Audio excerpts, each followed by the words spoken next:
मुगल साम्राज्य जो कि 1526 में शुरू हुआ था और इसके वंश का संस्थापक था बाबर। जी हाँ, यहीं से इसकी शुरुआत हुई थी। मुगल शासन 17वीं शताब्दी के आखिरी में और 18वीं शताब्दी के शुरुआत तक चला था और 19वीं शताब्दी के मध्य तक ये समाप्त हो चुका था।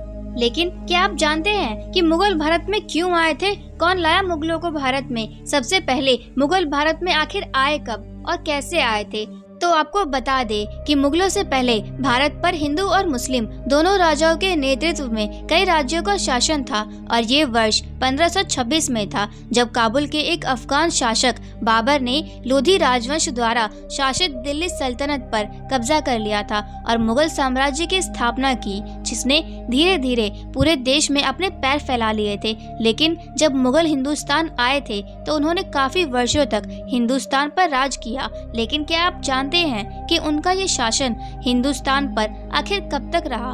तो चलिए आज के इस वीडियो में जानते हैं इन सभी सवालों के जवाब और मुगलों के इतिहास के बारे में कि आखिर कैसे हुआ भारत में मुगलों का आगमन। तो इस वीडियो को पूरा जरूर देखें क्योंकि आज के इस वीडियो में आप बहुत कुछ नया जानने वाले हैं।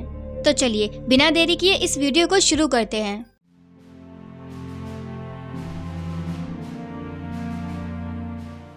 तो आपको बता दे कि मुगल हमेशा से भारत देश को गुलाम बनाना और इस पर राज करना चाहता था। बाबर ने 1520 से लेकर 1524 तक भारत पर 4 बार आक्रमण भी किया था और 1525 में 5वें आक्रमण से उसे आखिरकार सफलता मिल गई थी और 1526 में पानीपत के पहले युद्ध में ही विजय के साथ बाबर ने भारत में मुगल साम्राज्य का बीजारोपण भी कर दिया था और तभी से भारत में मुगलों का शासन 1526 से 1707 तक माना जाने लगा था। लेकिन आपको बता दे कि बाबर एक बहुत ही मजबूत शासक था जिसे हरा पाना बहुत ही ज्यादा मुश्किल था और इसके पास एक विशाल सेना भी तैयार हो गई थी, जिससे कोई भी राजा बाबर को चुनौती देने से बहुत ही ज्यादा डरता था। और ऐसे में बाबर ने भारत में तेजी से अपना शासन भी फैला लिया। वो देश के कई कोनों में गया और वहाँ उसने कई ज्यादा लूट मचाई। बाबर धार्मिक प्रवृत्ति का बिल्कुल भी नहीं था और उसने भारत में भी कभी किसी हिंदू पर अपना इस्लाम अपनाने के लिए बिल्कुल भी दबाव नहीं डाला था। और मरने से पहले भी बाबर पंजाब, दिल्ली, बिहार जैसे जगह को जीत चुका था और उसने मरने से पहले खुद की एक किताब भी लिखी थी जिसमें उसके बारे में हर एक छोटी बड़ी चीज के बारे में लिखा हुआ था। बाबर का बेटा था हुमायूं। कहते हैं जब वो 22 वर्ष का था तब एक भयानक बीमारी ने उसे घेर लिया था और बड़े से बड़े वैद्य हकीम भी उसकी बीमारी को बिल्कुल भी ठीक नहीं कर पा रहे थे और सबका कहना था कि अब भगवान ही कुछ कर सकते हैं। तब बाबर हुमायूं को बहुत चाहते थे और वे अपने उत्तराधिकारी को ऐसे मरते हुए नहीं देख पा रहे थे। तब उन्होंने एक दिन हुमायूं के पास जाकर भगवान से प्रार्थना की थी कि वो चाहे तो उसकी जान ले ले लेकिन हुमायूं को ठीक कर दे। और उसी दिन से हुमायूं की हालत में बहुत ज्यादा सुधार होने लगा था और जैसे जैसे हुमायूं ठीक होते गया बाबर बीमार होते गया। सबने इसे भगवान का चमत्कार ही समझा था और 1530 में जब हुमायूं पूरी तरह ठीक हो गया था तो बाबर की मौत हो गई थी और तब बाबर को अफगानिस्तान ले जाकर उनका अंतिम संस्कार कर दिया गया था। और इसके बाद हुमायूं दिल्ली के राजगद्दी पर बैठ चुका था, जिसने दिल्ली के गद्दी पर राज करना शुरू कर दिया था। लेकिन जब मुगल हिंदुस्तान आए थे तो ये कोई भी नहीं जानता था कि वो 300 वर्षों तक हिंदुस्तान पर राज करेंगे। लेकिन उससे पहले ही भारत पर बाहर से आए कई लुटेरों ने हमला कर दिया था और भारत के वीर योद्धाओं ने उन्हें हरा दिया था। और उसके बाद ही मुगलों ने वीर भारतीय योद्धाओं को और उनके साम्राज्य को हराया और उनकी सत्ता और पूरे भारत पर अपना कब्जा कर लिया था।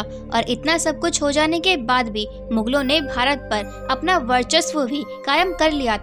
लेकिन ये सब आखिर हुआ कैसे? तो आइए जानते हैं। तो आपको बता दे कि भारत में मुगल राजवंश ने कई 100 वर्षों तक हिंदुस्तान पर राज किया और शासकों ने भी कई हजारों लाखों लोगों पर अपना शासन किया और भारत पर उस समय एक नियम के तहत एकत्र हो गया था और जहां अलग अलग प्रकार की सांस्कृतिक और राजनीतिक पहल भी देखने को मिलने लगी थी। मुगल वंश में पूरे भारत में इससे पहले अनेक मुस्लिम और हिंदू राजवंश आपस में भिड़ने लगे थे और उसके बाद ही मुगल राजवंश के संस्थापक यहाँ आ गए थे।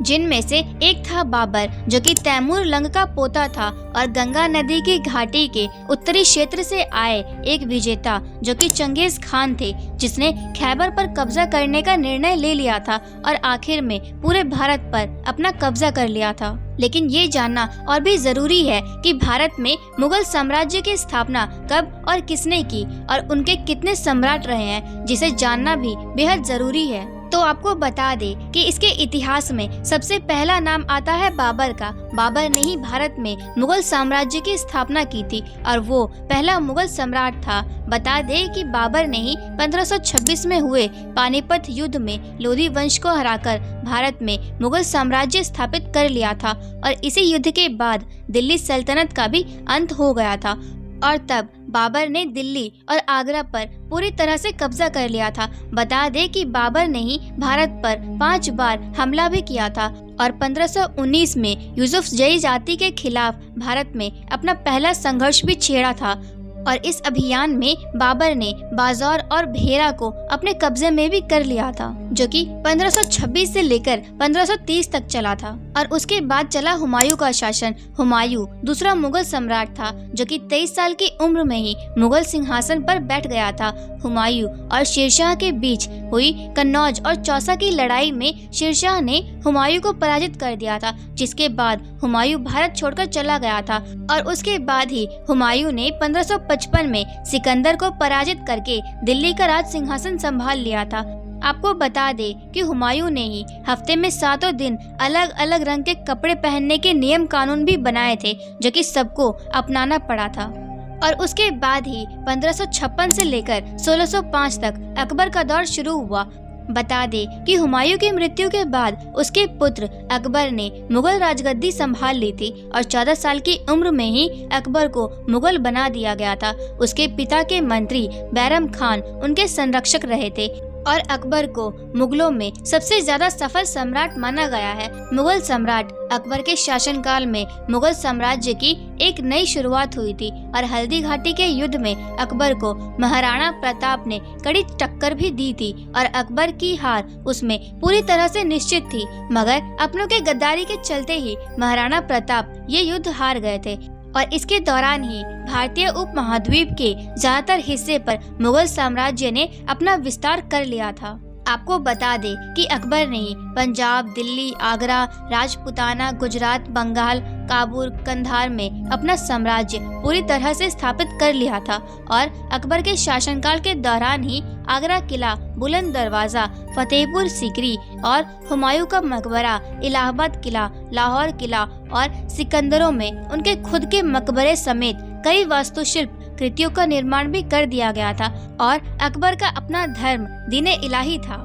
और फिर अकबर के बाद 1605 से लेकर 1627 तक जहांगीर का समय आया, जब अकबर की मौत के बाद उसके बेटे सलीम, जिसे जहांगीर भी कहते हैं, वो मुगल साम्राज्य के शासक बने। जहांगीर के राज में मुगल साम्राज्य का किश्वर और कांगड़ा के अलावा बंगाल तक विस्तार कर दिया गया था, लेकिन इससे कोई बड़ी लड़ाई या उपलब्धि हासिल नहीं हो पाई थी। जहांगीर के सिंहासन पर बैठते ही उनके पुत्र खुसरो ने सत्ता पाने की चाहत में उनके खिलाफ ही षड्यंत्र रच लिया था और उन पर ही आक्रमण भी कर दिया था, जिसके बाद जहांगीर और उसके बेटे के बीच ही बहुत बड़ा युद्ध भी हुआ था। और वहीं इस युद्ध में सिखों के 5वें गुरु अर्जुन देव जी के द्वारा ही खुसरो की मदद करने पर जहांगीर ने उनकी हत्या भी करवा दी थी। और फिर आया शाहजहां का दौर, जो कि 1627 से लेकर 1658 तक चला। शाहजहां को ही दुनिया के 7 अजूबों में से एक ताजमहल के निर्माण के लिए भी बहुत ज्यादा याद किया जाने लगा था। उन्होंने अपनी प्रिय बेगम मुमताज महल की याद में इस खूबसूरत इमारत का निर्माण करवाया था। शाहजहां मुगल साम्राज्य की सबसे बड़े और लोकप्रिय बादशाह थे, जिन्हें पड़ोसी राज्यों के लोग भी अपनी विदेशी नीति के लिए भी सर्वश्रेष्ठ मानते थे। और शाहजहां ने भी अपने शासनकाल में मुगल कालीन कला और संस्कृति को जमकर बढ़ावा भी दिया था और इसीलिए शाहजहां के युग को स्थापत्य कला का स्वर्णिम युग एवं भारतीय सभ्यता का सबसे समृद्ध काल के रूप में भी जानते हैं।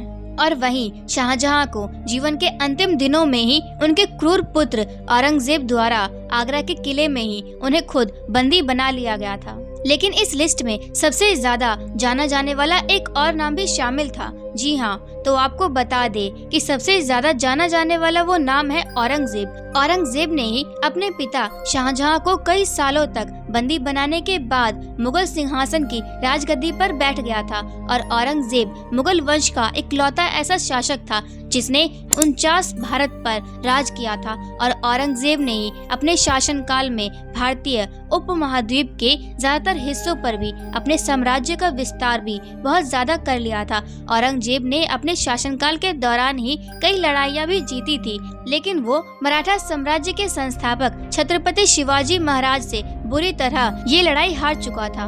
तो इस तरह मुगलों ने एक एक करके हिंदुस्तान पर कब्जा किया और इस पर अपना शासन चलाया। तो चलिए आज के इस वीडियो में बस इतना ही। अगर इस वीडियो में आपको कुछ भी नया देखने और जानने को मिला तो इस तरह की और इंटरेस्टिंग वीडियोस देखने के लिए हमारे चैनल को सब्सक्राइब करना बिल्कुल ना भूलें। तो चलिए मिलते हैं फिर से एक नई वीडियो में, तब तक के लिए अलविदा।